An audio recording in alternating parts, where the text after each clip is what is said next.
কত হয়েছে দাদা? 7 টাকা। Thank you. খুচরো নেই। কোনো ব্যাপার না, আমি তো আসতেই থাকি। Next time. হ্যাঁ, সে তো জানি। কেউ রাস্তা পার করিয়ে দিন, রাস্তা পার করতে চাই। আসুন, আমি আপনাকে ওপারে পৌঁছে দিচ্ছি। সামলে, হ্যাঁ? ভগবান তোমার ভালো করুক, নয়তো আজকালকার যুগে কে কাকে সাহায্য করে। আর এমন কিছু করে দিইনি আমি। 1 মিনিট, হ্যাঁ?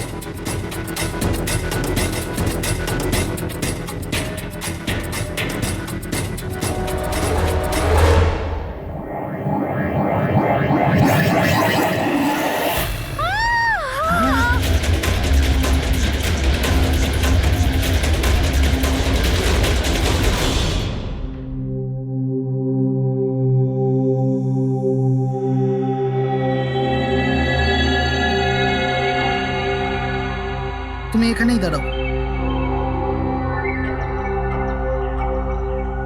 এসো।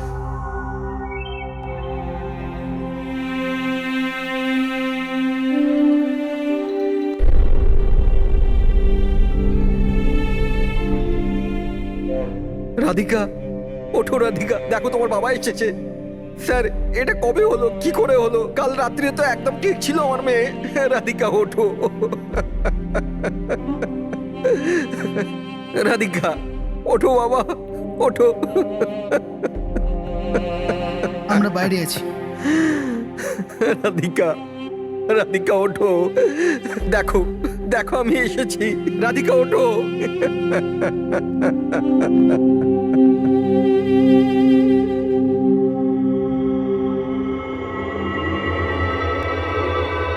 ডক্টর, অ্যাকচুয়ালি কি হয়েছিল? অ্যাক্সিডেন্ট। সকাল সকাল একটা গাড়িতে মেরেছে। যতক্ষণ লোকে এখানে নিয়ে এলো মারা গেছিল।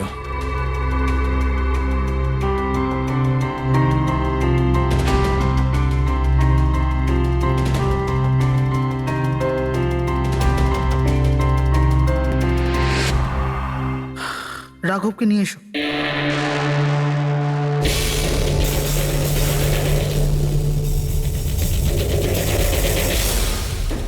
স্যার, একটু ভেতরে চলুন।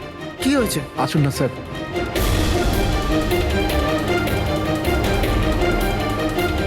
হ্যাঁ? Oh no, doctor.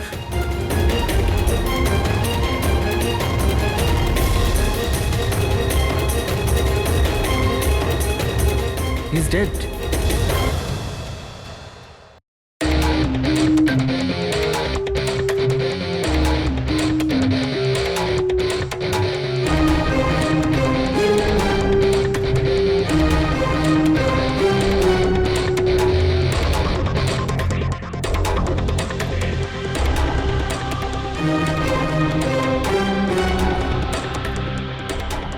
ঘর খুব বাজেভাবে ভেঙে গেছে স্যার। খুনি কোনো সুযোগই দেয়নি। স্যার, মাত্র 10 মিনিটের জন্য ওনাকে একা ছেড়েছিলাম। বুঝলাম না কি করে এসব হলো 10 মিনিটে। খুনির কোনো সূত্র? না স্যার, আমরা তো বাইরেই ছিলাম স্যার, দরজাও বন্ধ ছিল। কেউ বাইরে থেকে ভেতরে আসেওনি, ভেতর থেকে বাইরে যায়ওনি। এটা কিভাবে সম্ভব? মানছি খুনি এখানে লুকিয়ে বসেছিল, কিন্তু এসব করে বাইরে গেল কি করে, আর সেটা 10 মিনিটের ভেতরে? না না না, একটা কথা বল, তুমি জোর দিয়ে বলতে পারবে যে এখানে লাশ ছাড়া অন্য কেউ ছিল না? একদম স্যার, কেউ ছিল না। কারণ ঘর থেকে বেরোনোর আগে পুরো ঘরটা আমি নিজে চেক করেছি। কোনো লাশ তো খুন করতে পারে না, তাহলে করলোটা কে? এটা নিশ্চয়ই কোনো মানুষেরই কাজ। খুনি কোথায় লুকিয়ে থাকতে পারে? এই রাঘব কে ছিল? একজন সাধারণ চোর ছিল, কাল রাত থেকেই লকআপে ছিল। অ্যাক্সিডেন্টে ওর মেয়ে মারা গেছিল, তাই ওকে এখানে নিয়ে এসেছিলাম। দয়া,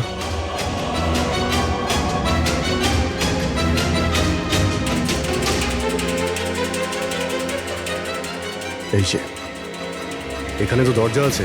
হ্যাঁ, এই দ্বিতীয় দরজার ব্যাপারে আমাদের বলেননি কেন? ইন্সপেক্টর স্যার, এই দরজাটা তো বরাবরই বন্ধ থাকে, না এটা কখনো খোলা হয় না এটা ব্যবহার করা হয়। ইনফ্যাক্ট আমরা তো এর ব্যাপারে ভুলেই গেছিলাম। তোমরা ভুলে যেতে পারো, কিন্তু খুনি খুব ভালো করেই দরজার ব্যাপারে জানতো। চলো এগিয়ে দেখি কত দূর যাওয়া যায়।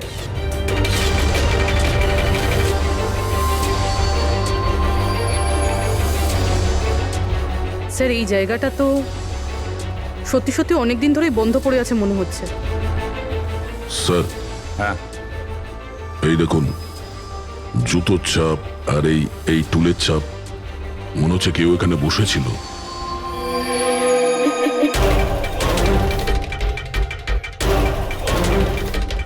স্যার হ্যাঁ স্যার এইদিকে যাওয়ার একটা রাস্তা আছে।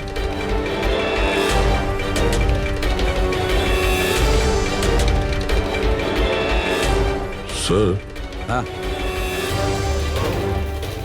স্যার এখানে সিমেন্টের প্লাস্টারের কাজ চলছে। হ্যাঁ এই সিমেন্টটা ভিজে রয়েছে, এখানে কোনো চিহ্ন না রেখে কেউ যেতেই পারবে না স্যার। আর এত বড় লাভ কেউ দিতেও পারবে না। সেটাই তো। স্যার এরকমও তো হতে পারে যে উনি অন্য কোনো রাস্তা ব্যবহার করেছে। হ্যাঁ কিন্তু সেটা কোথায়? স্যার স্যার দরজা।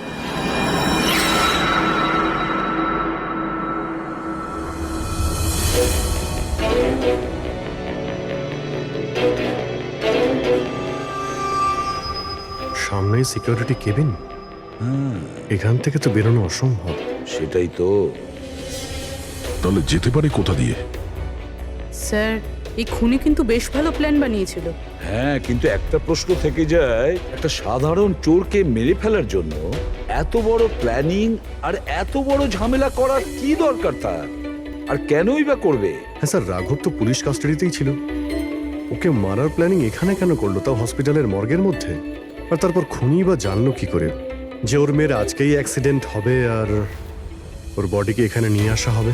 গন্ডগোল আছে অভিজিৎ, অনেক বড় গন্ডগোল আছে। এই রাধিকা আর ওর বাবা রাঘবের মাঝখানে কোনো না কোনো আলাদা সম্পর্ক নিশ্চয়ই আছে। তা একটা কাজ করো, রাধিকার অ্যাক্সিডেন্ট আর ওর বাবা রাঘবের খুন, এই দুটো কাজ করার মধ্যে কিসের যোগাযোগ আছে খোঁজ নাও। স্যার, আর অভিজিৎ দেখো তো একটু এই হসপিটাল চত্বর ঘুরে যে খুনি এখান থেকে গেল কিভাবে আর কোন রাস্তা দিয়ে।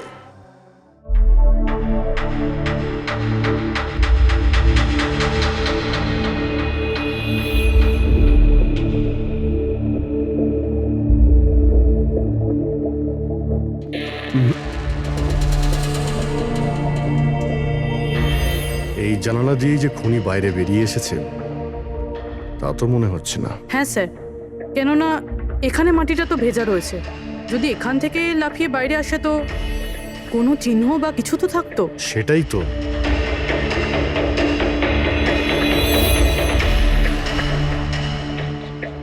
ওখানে মর্গের রুমের বাইরে সিমেন্ট ভিজে, ওখানে কোনো চিহ্ন নেই। এখানে একটাই রাস্তা আছে যেটা দিয়ে বাইরে আসা যায়, এখান থেকেও আসেনি, মানে গেল কোথা দিয়ে? কিন্তু স্যার একটা জল জ্যান্ত মানুষ এইভাবে হাওয়াতে উড়ে তো যেতে পারে না। কারেক্ট, জলজান্ত মানুষ না হতে পারে পুরবী, কিন্তু মৃত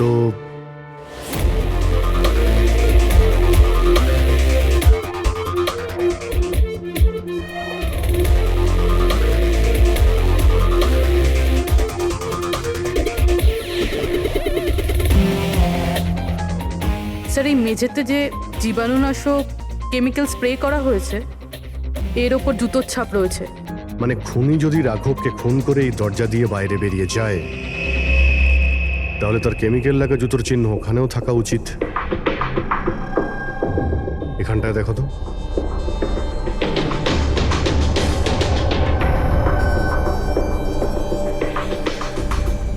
স্যার এখানে জুতোর ছাপ তো আছে, কিন্তু আমাদের জুতোর ছাপ রয়েছে। এই যে প্লাস্টিক কভার্স আমরা পরে আছি, এগুলো ছাড়া আর কোনো চিহ্ন নেই। আর কোনো চিহ্ন নেই? না। আচ্ছা, আমি যেরকম ভেবেছিলাম তেমনটাই হয়েছে। স্যার আপনি কি বলতে চাইছেন? মানে হলো খুনি এই দরজা দিয়ে বাইরে যায়নি। স্যার খুনি এই দরজা থেকে বাইরে যায়নি, মেইন ডোর থেকে বাইরে যায়নি, তাহলে বাইরে গেল কিভাবে? খুনি এই রুম থেকে বাইরেই যায়নি। এটা কি করে সম্ভব স্যার? রাঘবের মৃত্যুর পর এই রুমটা তো আমি নিজে চেক করেছি। যদি রাঘব ছাড়া এই রুমে আর কেউ ছিল তাহলে এই 8টা লাশ। Exactly my point. এখানে 8টা লাশ ছিল, 8টা। স্যার আপনি কি বলতে চাইছেন? রাঘবের খুন কোনো লাশ করেছে? হতে পারে। এই 8টা লাশের মধ্যে এখানে শুধু 5টা রয়েছে। 3টে লাশ তাদের পরিবারের লোকেরা নিয়ে গেছে। হ্যাঁ স্যার। যে লাশগুলো এখান থেকে গেছে তার ডিটেলস আমার এখনই চাই, এখনই। স্যার আমার মনে হচ্ছে এই খুনির রহস্য এই 3টে লাশের মধ্যে লুকিয়ে আছে।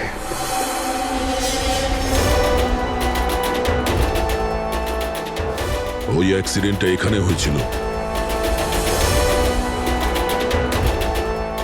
ওই চায়ের দোকানদারকে জিজ্ঞাসা করি, হতে পারে কিছু দেখেছে। আচ্ছা দাদা, আজ সকালবেলায় এখানে একটা অ্যাক্সিডেন্ট হয়েছিল, কিছু বলতে পারেন সেটার সম্বন্ধে? সাহেব, উনি এখানে পাশেই কাজ করতেন। উনি রোজ চা খেতে আমার এখানে অবশ্যই আসতেন। আজকেও চা খেয়ে উনি আমার এখান থেকে বেরোচ্ছিলেন, এমন সময় অ্যাক্সিডেন্ট হয়ে গেল। সাহেব, কিছু বুঝতেই পারলাম না ওই গাড়িটা কোথা থেকে এখানে এলো আর ওকে ধাক্কা দিয়ে গেল। গাড়ির নম্বরটা দেখেছেন আপনি? সাহেব, সবকিছু এত তাড়াতাড়ি হয়ে গেল, নাম্বার দেখার সুযোগই পাইনি। আচ্ছা, গাড়িটা কি ছিল দেখেছিলেন? সাদা রঙের বড় গাড়ি ছিল স্যার। ও একলা ছিল না ওর সাথে অন্য কেউ ছিল? এসেছিলেন তো একা একাই। না স্যার, ও একা ছিল না, ওর সঙ্গে আরেকটা মেয়ে ছিল যে অন্ধ ছিল, আর রাধিকা দিদি তাকে রোড ক্রস করাচ্ছিল যখন অ্যাক্সিডেন্ট হয়েছে। ওই মহিলাটা দেখতে পেতেন না? তাহলে ওরও চোট লেগেছে। কোথায় গেছে ও? সেটা তো জানি না স্যার, অ্যাক্সিডেন্টের পরেই ও উধাও হয়ে গেল। স্যার, আমার মনে হচ্ছিল যে ও নাটক করছে।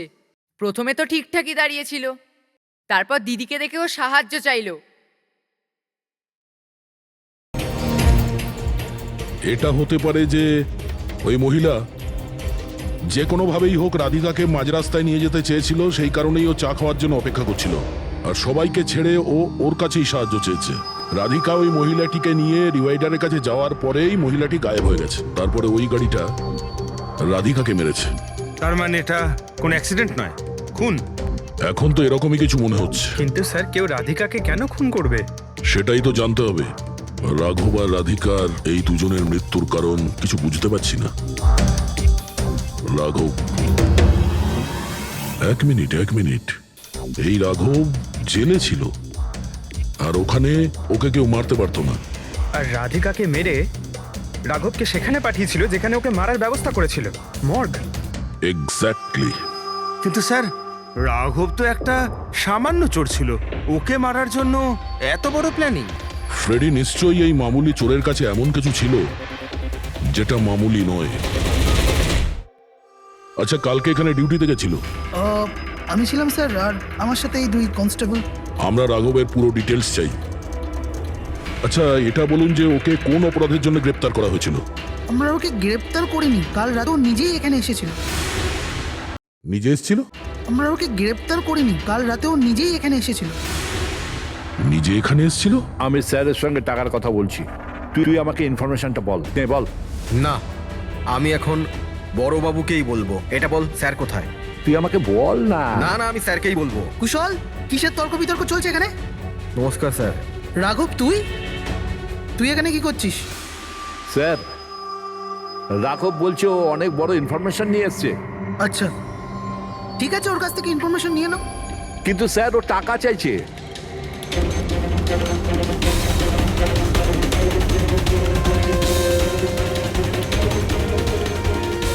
পুলিশের কাছে টাকার গল্প করছিস? টাকা চাই? খবরটা কিছু এরকম। ঠিক আছে, টাকা দিয়ে নিয়ে নাও ইনফরমেশন। কিন্তু স্যার, ও অনেক টাকা চাইছে। পরিমাণটা শুনলে আপনিও চমকে যাবেন।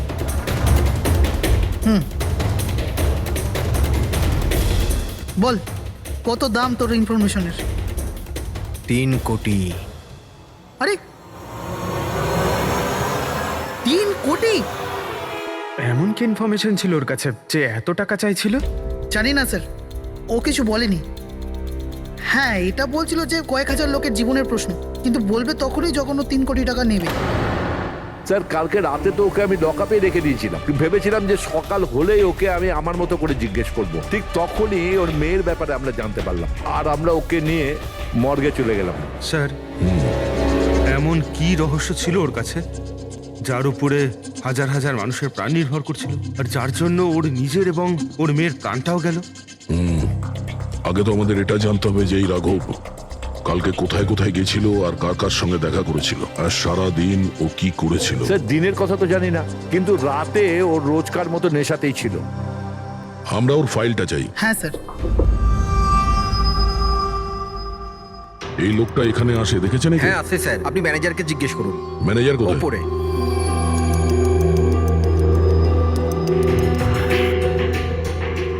ম্যানেজার? ওই দেখুন ম্যানেজার। আমরা সিআইডি থেকে আসছি। এই লোকটা কাল এখানে এসেছিল? স্যার এ তো রাঘব, এ সবসময় এখানে আসে। এই লোকটা কাল রাতে এখানে এসেছিল কিনা? হ্যাঁ স্যার, কাল রাতে এসেছিল আর কাল মোটামুটি 11টা অব্দি এখানেই ছিল। ওর ব্যবহার কেমন ছিল? সবসময়ের মতো চিন্তায় ছিল। চিন্তিত ছিল? কিছু বলেছিল? কি কারণে চিন্তিত ছিল? জুয়া খেলে খেলে একেবারে ধারে ডুবেছিল। স্যার আমাদের এখানেও প্রায় 5,000 টাকা ধার নিয়েছে। কালই বলেছিলাম ওকে যদি পুরনো টাকা না দাও তাহলে এখানে কোনো খাওয়া দাওয়া পাওয়া যাবে না। তখন ও কি বললো? বলেছিল মিটিয়ে দেবে। কিছু নতুন কাজ করতে যাচ্ছিল। নতুন কাজ? কি কাজ? সেটা বলেনি স্যার। ঠিক আছে, থ্যাংক ইউ। স্যার এই রাঘব এমন কি কাজ করতে যাচ্ছিল যে ওর সব ঋণ শোধ হয়ে যেত? আর পুলিশ স্টেশনে গিয়ে বলেছিল যে ওর কাছে বিশেষ একটা ইনফরমেশন আছে, 3 কোটি চেয়েছিল তার জন্য। যাই ঘটেছে রাঘবের এখান থেকে বেরোনোর পর আর পুলিশ স্টেশনে যাওয়ার আগে জানার চেষ্টা করি যে রাঘব এখান থেকে বেরোনোর পর কোথায় কোথায় গেছিল।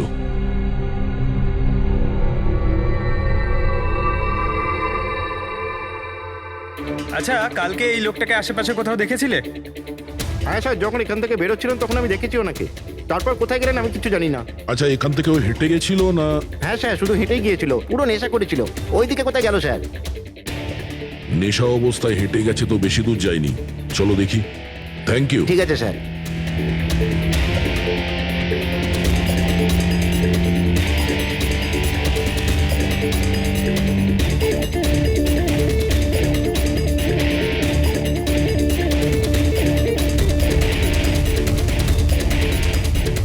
দেখেছো একে? হ্যাঁ স্যার দেখেছি, একটু এগিয়ে যে গলিটা আছে না, ওখানেই যাওয়া আসা করে।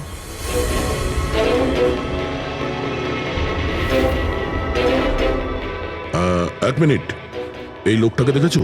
এ তো শিবার আত্মীয়। কাল রাতে জোরে জোরে দরজা ধাক্কা দিচ্ছিল আর শিবা শিবা করে চেঁচাচ্ছিল, পুরো পাড়াকে জাগিয়ে দিল স্যার। এই শিবা থাকে কোথায়? স্যার 3-4টে বাড়ি পর বাঁদিকে সবুজ রঙের একটা দেওয়াল আছে, ওটাই ওর বাড়ি।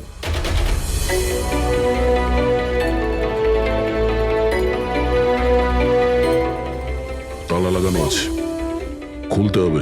পঙ্কজ একটা কাজ করো, আশেপাশে কেউ আছে কিনা দেখো, ডাকো ওকে। আরে এদিকে এসো।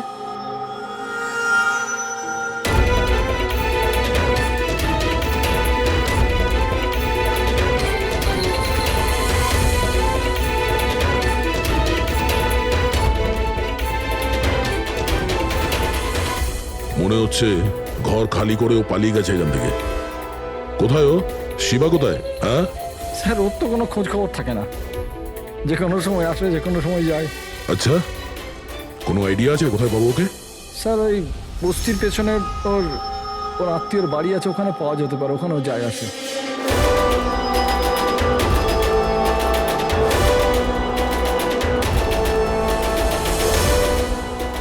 এই বাড়িটা।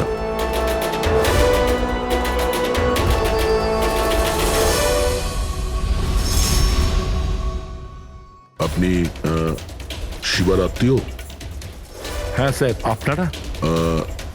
এই শিবা এখানে আসা যাওয়া করে কি? হ্যাঁ স্যার, কখনো কখনো। মাঝে মাঝে। আজ আসতে পারে? বলতে পারবো না স্যার। বলতে পারবেন না? Thank you very much. এই করণের লাশ তো অরিজিনাল ছিল। এখন বাকি দুজন, টনি আর সুনীল। এবার এদের মধ্যেই কোনো একজন আছে যে ডাবল মার্ডারের রহস্য ভেদ করতে পারে। এই টনির ডেথ সার্টিফিকেট দিয়েছে ডক্টর বিক্রান্ত। এই বিক্রান্তের কাছে তুমি যাও, দেখো টনির ব্যাপারে উনি কি বলেন, আর আমি সুনীলের ব্যাপারে খোঁজ নিচ্ছি। স্যার।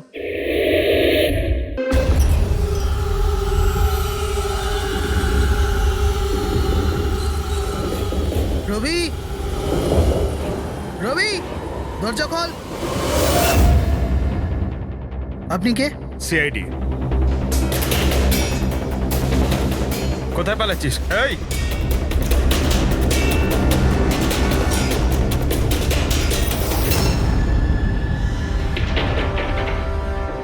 চল। স্যার আপনারা আমার পেছনে কেন পড়ে আছেন? আমি কিছু করিনি, আমাকে মারবেন না। দেখুন আমি চুপ। এখন এটা বল, ওই রাত্রে রাঘব যখন তোর বাড়িতে এসেছিল তখন কি হয়েছিল? স্যার আমি রাঘবকে নিয়ে গেছিলাম মালাডের কমল সোসাইটিতে। ও চুরি করতে গেছিল, তাই ও একটা বাড়িতে ঢুকে পড়লো, কিন্তু আমি জানতাম না ও কোন বাড়িতে গেছিল। আমি ওখানেই মোটরসাইকেলে ওর জন্য ওয়েট করছিলাম। কিছুক্ষণ পর ও যখন এলো তো ও অবাক হয়েছিল, বলছিল যে ভেতরে ও কিছু পেয়েছে। কি পেয়েছিল? ও ওখানে বোম। কি? আমি ওকে বলেছিলাম যে এই কথাটা আমরা পুলিশকে বলে দিই, কিন্তু স্যার ও নিজের লোভ সামলাতে পারলো না, তো ওর স্বার্থ সিদ্ধি করার চেষ্টা করলো। ব্যাস স্যার, এর বেশি আমি কিছু জানি না। যদি তুমি কিছু না করো তাহলে তুমি পালাচ্ছিলে কেন? স্যার ওই রাঘব আর ওর মেয়ের মৃত্যুর খবর শুনে আমি ভয় পেয়ে গেছিলাম, শুধু আমার আর আমার পরিবারের প্রাণ বাঁচানোর জন্য পালাচ্ছিলাম। স্যার হয়তো সেই জন্যই বলছিল যে হাজার হাজার লোকের জীবনের ব্যাপার। আর যদি সত্যি রাঘব ওখানে বোম পেয়ে থাকে তাহলে এটা তো খুব সাংঘাতিক ব্যাপার। অন্য কেউ ওই বোমটা পাওয়ার আগে আমাদের খুঁজতে হবে ওই বোমটাকে। কোথায় ছেড়েছিলে তুমি রাঘবকে বলো আমাদের। চলো। কামেন। ডক্টর বিক্রান্ত, হ্যাঁ বলুন। আমি সিআইডি থেকে এসেছি। সিআইডি?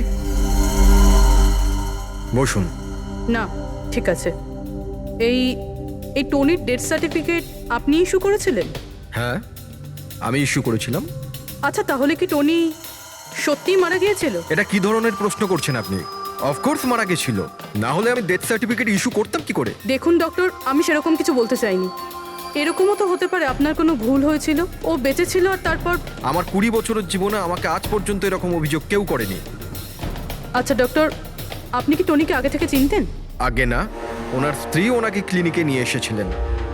হার্ট অ্যাটাক হওয়ার জন্য উনি মারা গিয়েছিলেন। হ্যাঁ ম্যাডাম, এটা সত্যি যে আমাদের দিক থেকে কোনো ভুল হয়নি। আমি কোনো হাতুড়ে ডাক্তার নই ম্যাডাম। 20 বছরের অভিজ্ঞতা আছে আমার। ইংল্যান্ড মেডিকেল কলেজ থেকে ডিগ্রি আছে আমার। আপনি বুঝতে পারছেন? England medical college. আর আপনি আমার যোগ্যতায় সন্দেহ করছেন? আমি কি জীবিত আর মৃতর মধ্যে পার্থক্য বুঝি না? I am so sorry doctor, আমি সেরকম কিছু বলতে চাইনি। আচ্ছা আপনি এটা বলুন, ওই লাশটাকে নিয়ে কোথায় যাওয়া হয়েছিল? কবরস্থানে নিয়ে গেছিল, আর কোথায় যাবে? থ্যাঙ্কস।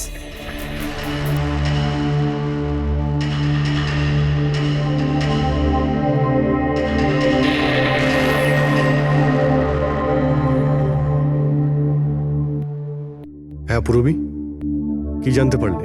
স্যার এই ডক্টর বিক্রান্ত যে টনির ডেথ সার্টিফিকেট ইস্যু করেছিল, এ কেমন অদ্ভুতভাবে কথা বলছিল।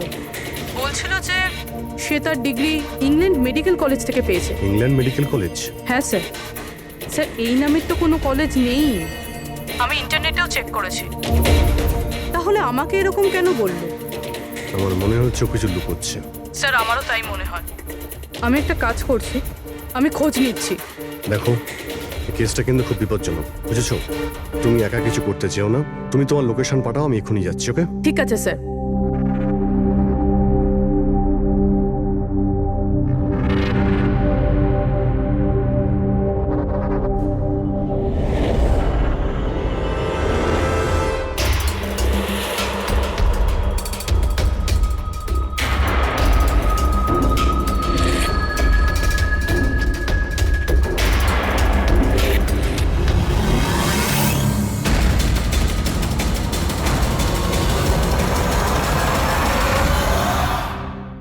শিবা বলল যে ও রাঘবকে এখানেই ছেড়েছিল।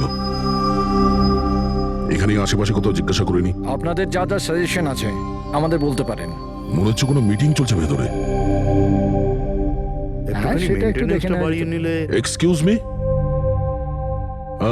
আমরা সিআইডি থেকে আসছি। আপনার কাছে কিছু জিজ্ঞাসাবাদ করব। রাঘব নামের আপনাদের মধ্যে কেউ একে দেখেছেন? না স্যার। কাল রাত আপনাদের মধ্যে কারোর বাড়িতে চুরি হয়েছে? কাল আই ডোন্ট থিঙ্ক সো। কিন্তু আপনারা এখানে কি খুঁজছেন? দেখুন, আমাদের কাছে পাকা খবর আছে যে এই লোকটা আপনাদের মধ্যে কারোর একজনের বাড়িতে চুরি করেছে। স্যার যদি আমাদের মধ্যে কারোর বাড়িতে চুরি হয়ে থাকে তাহলে আমরা জানতাম না নাকি? জানতে পারতেন, কিন্তু আপনারা যদি আমাদের মিথ্যে কথা বলেন তাহলে আমরা জানবো কি করে? আমাদের আপনাদের সবাইয়ের ঘরের তল্লাশি নিতে হবে। নিতিন বাবু, let's cooperate with CID.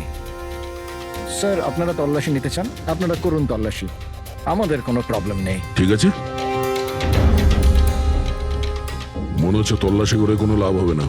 Bomb এখান থেকে সরিয়ে দেওয়া হয়েছে। এতক্ষণে বম হয়তো টার্গেটে পৌঁছেও গেছে। তাহলেও এদের মধ্যে কেউ না কেউ মিথ্যে কথা বলছে। একটা কাজ করো, এদের সবার ডিটেলস বার করো। বোম না হোক, বারুদ কিংবা অন্য কোনো প্রমাণ নিশ্চয়ই পাবো। আমাদের কাছে সময় খুব কম, তাড়াতাড়ি করো।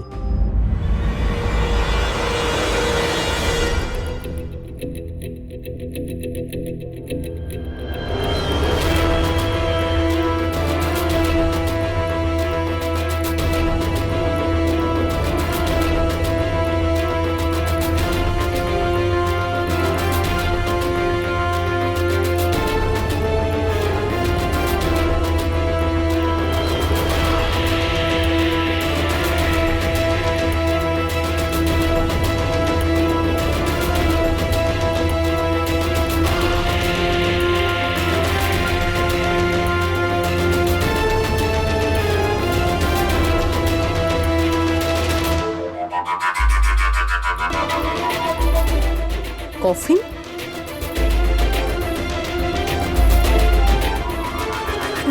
টনির লাশ এখানে?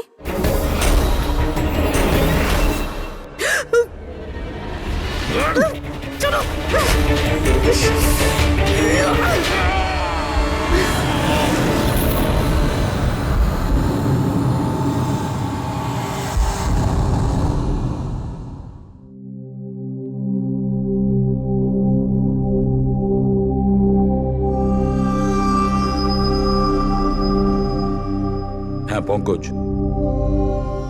স্যার, বমের ব্যাপারে কিছু জানতেই পারছি না স্যার।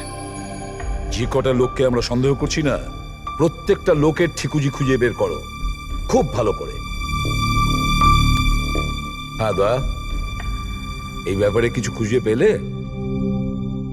স্যার, ও কেস ফাইল থেকে তো পাচ্ছি না, তবে পুলিশ ডেটা থেকে পাচ্ছি স্যার। আচ্ছা, কাল রাত্রে কেউ পুলিশ ডেটাবেসে এন্ট্রি করেছে স্যার। এই দেখুন, রাত 3:30-র সময় সিস্টেমের ফায়ারওয়াল 15 মিনিটের জন্য বন্ধ ছিল। মানে স্যার, কেউ এই সিস্টেমটাকে অ্যাক্সেস করার চেষ্টা করেছে আর কিছু ফাইল খুলেছে। কোন ফাইলগুলো? রাঘবের ফিঙ্গারপ্রিন্ট স্যার। রাঘবের ফিঙ্গারপ্রিন্টস? রাঘবের ফিঙ্গারপ্রিন্টস? কিন্তু কেন? এটার তো একটাই মানে দাঁড়ায় দয়া, সে যেই হোক সে রাঘবকে চিনতো না, এই জন্য ও রাঘবের ফিঙ্গারপ্রিন্ট পেয়েছিল ওই বোম রাখা ঘরে। সেই ফিঙ্গারপ্রিন্ট পুলিশের ডাটাবেসকে হ্যাক করে ওর ফিঙ্গারপ্রিন্টের সঙ্গে ম্যাচ করে দেখা হয়েছে। রাঘবের ব্যাপারে ওরা পুরোটাই জানতে পেরেছে, রাঘব দেখতে কেমন, কি কাজ করে, আর সেখান থেকে ওরা জানতে পারে যে রাঘব জেলে বন্দী হয়ে আছে। ওদের যে করেই হোক রাঘবকে জেল থেকে বের করতে হতো। এই জন্য রাঘবের নিরীহ সন্তান রাধিকাকে ওর অ্যাক্সিডেন্ট করিয়ে দিয়েছে। ও জানতো যে পুলিশের লোকেরা রাঘবকে নিয়ে রাধিকার কাছে আসবে তার মেয়েকে দেখানোর জন্য। নিজের সন্তানকে দেখতে রাঘব নিশ্চয়ই আসবে, আর তারপরে সুযোগ পেতেই রাঘবকে মেরে ফেলেছে। এরা খুব সাংঘাতিক লোক দয়া, ওরা এতটাই বিপজ্জনক পুলিশের ডাটাবেস পর্যন্ত হ্যাক করতে পারে। বাস স্যার, একবার এটা জানতে পারি যে মর্গে রাঘবের খুন কে করেছে, তাহলেই। হ্যাঁ অভিজিৎ, বলো। দয়া, পুরবীর একটা খুব বড় বিপদ হয়েছে, ওকে ফোনে পাচ্ছি না, ওকে খুঁজতে হবে। কি? ঠিক আছে, আমরা ওর মোবাইল ট্র্যাক করে পৌঁছচ্ছি। ওকে ওকে, ইয়া। কি হলো? পুরবী প্রবলেমে আছে স্যার।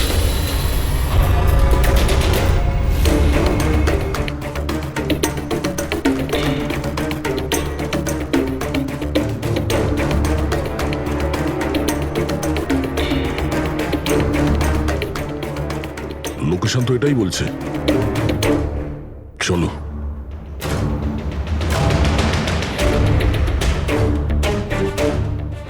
স্যার, দরজা তো খোলা। চলো।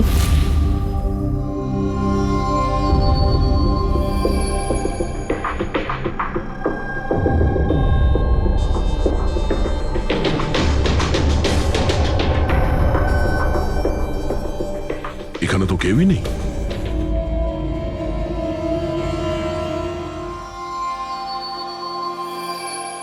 মনে হচ্ছে কেউ আসছে।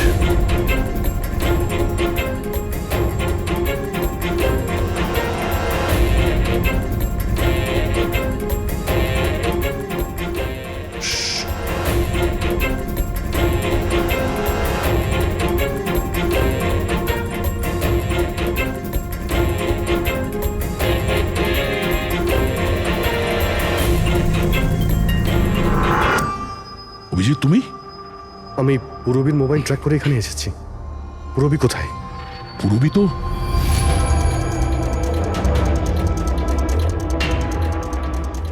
পুরবী? ও নো, পুরবী! পুরবী! পুরবী, পুরবী, পুরবী! স্যার, ওর গলার দাগটা দেখুন স্যার, মনে হচ্ছে ওর গলা কেউ টিপে দিয়েছে। নার্ভও খুব স্লো আছে। পুরবী! পুরবী, পুরবী, পুরবী! পুরবী, কি হয়েছে? এসব কে করেছে? হ্যাঁ, স্যার ওই টনি, ওই যে টনি? টনি স্যার, ও এখনো বেঁচে আছে। এখানেই কোথাও আছে স্যার। পঙ্কজ, দেখো তো কে। ফ্রেডি, তুমি এক্ষুনি পুরবীকে হসপিটালে নিয়ে যাও, বুঝেছো? চলো, চলো পুরবী।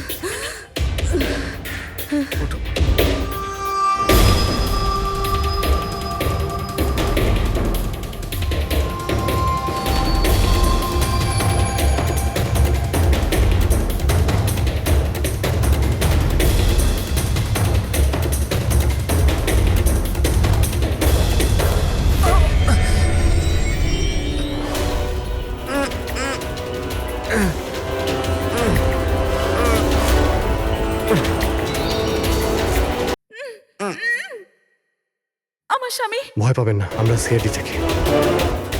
সাবধানে।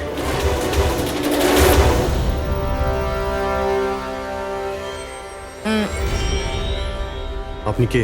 আমি ডক্টর বিক্রান্ত। ওরা জোর জবরদস্তি করে আমার থেকে সার্টিফিকেট বানিয়েছিল।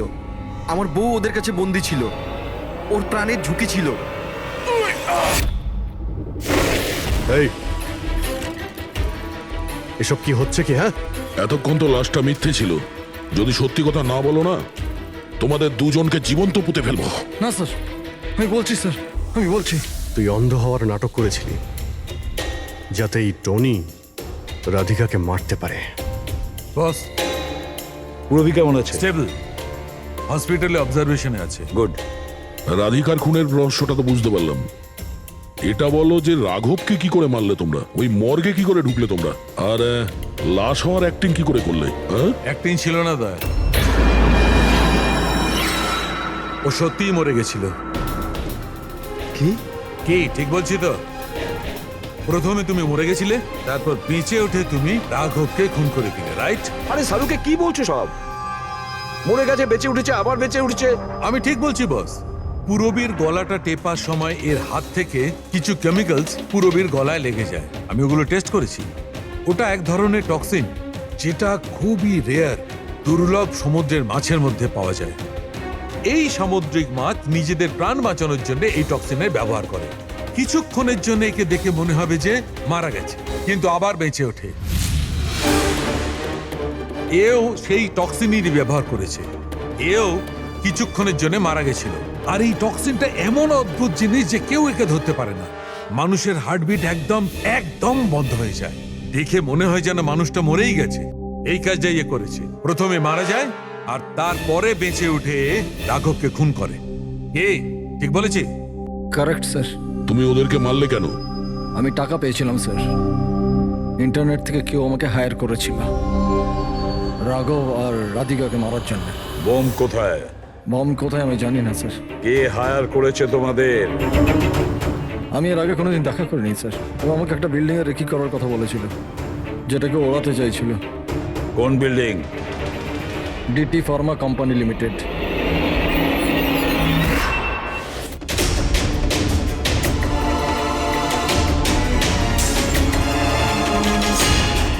এদিকে শোনো ভাই, এদের মধ্যে কেউ কি এখানে আজকে এসেছে?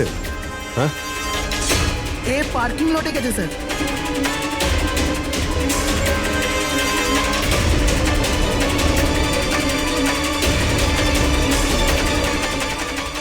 স্যার, এই পার্কিং লটটা তো অনেক বড়, বম খুঁজতে তো কয়েক ঘন্টা লেগে যাবে। আর যদি এখানে ব্লাস্ট হয় স্যার, তাহলে অনেক লোক মারা যাবে। কিন্তু ওই বোমটা কোথায়? তাড়াতাড়ি খুঁজতে হবে বোমটা। একটা কাজ করো পঙ্কজ, ফেডরিক, তোমরা ওই দিকটা যাও, আমরা এই দিকটা দেখছি। খুব ভালো করে দেখো।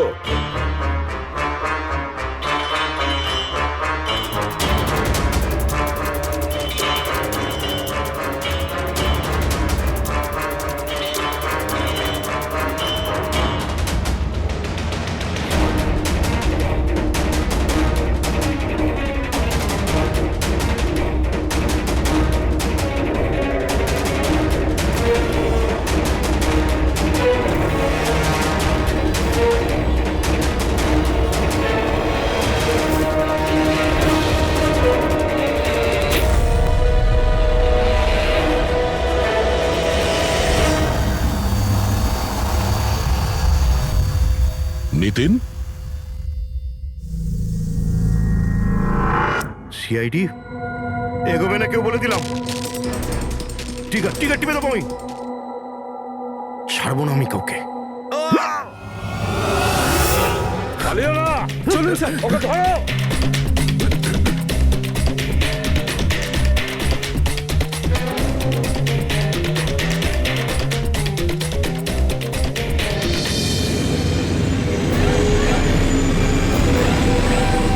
খেলা শেষ।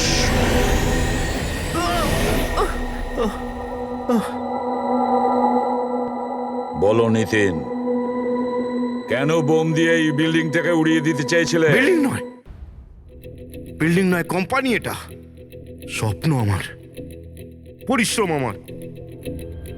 এটাকে আমি জমি থেকে আকাশ পর্যন্ত তুলেছি। রক্ত ঘাম এক হয়ে গেছে এটা করতে আমার। আর এরা সব কৃতজ্ঞতা স্বীকার তো দূরে থাক, আমাকে বের করে দিয়েছে। ওই বোর্ড অফ ডিরেক্টর, আমি বানিয়েছি ওকে, আমি। আর উনি আমাকেই বের করে দিয়েছেন। কি অবস্থা করেছে আমার। প্রতিশোধ তো নিতেই হতো। কিছু লোকের প্রতি প্রতিশোধ নেওয়ার জন্য তুমি এই পুরো বিল্ডিংটাকে উড়িয়ে দিতে চেয়েছিলে? হ্যাঁ, এই বিল্ডিং এ যে সমস্ত নিরীহ লোকেরা আছে তারা কি ক্ষতি করেছিল তোমার? রাঘব আর তার মেয়েরও প্রাণ নিয়েছো তুমি, আর তারপরেও এই বিল্ডিংটাকে প্ল্যান করে শেষ করতে চাইছিলে। কঠোর থেকে কঠোরতম শাস্তি হবে।